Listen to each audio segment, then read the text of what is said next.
Zaman baheula hirup hiji panguasa pangluhurna Karajaan Langit, ngaranna Batara Guru.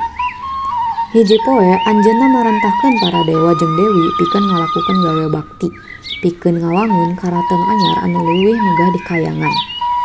Anjeunna oge ngancam bakal motong leungeun jeung suku sakalae anu henteu ngalaksanakeun parentahna.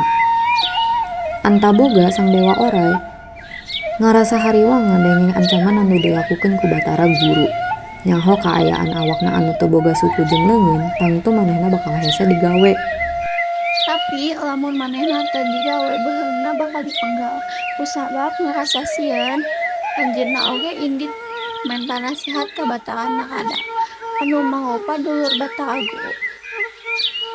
Anjeunna oge nyaritakan kunaon anu ngajadikeun anjeunna hariwang. Ngadeng cuan teh Antaboga, Batara Narada jadi bingung nya bersolusi. Antaboga ceurik ngarandapan nasib goreng anu kudu tumibah ka deurina. Jadi sangka tetesan cepona rubah jadi tilu siki endog endah. Nempo kaajaiban eta Batara Narada nyarankeun supaya endog eta dibikeun pikeun menta dihampura sabab teu bisa mantuan ngawangun karaton. Anjeunna oge geuwat nempatkeun eta tilu endog kana sungutna, tuluy indit nepungan Batara Guru. Di tengah perjalanan aya hiji manuk gagak anu nyapa Antaboga, nanging kusabab aya tilu endog dina sungutna, Antaboga sesah ngajawabna, teu diwaler. Eta manuk gagak teh kuciwa sabab nganggap Antaboga sombong. Tuluy manehna nyerang Antaboga nepi ka dua endog nu aya dina sungutna murag sarta peupeus. Kari hiji endog anu meureun bakal nyalametkeun dirina tina hukuman. Sarta tetela bener Batara Guru kalayan senang manah nampi etana hadiah.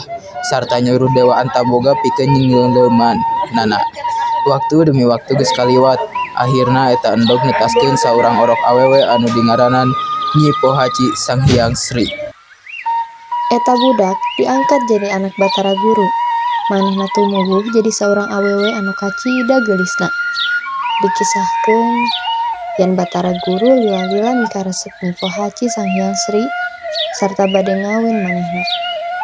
Para dewa anu ngadengeh hal ieu ngarasa hariwang. Kusabab sieun ngadatangkeun musibah di kayangan.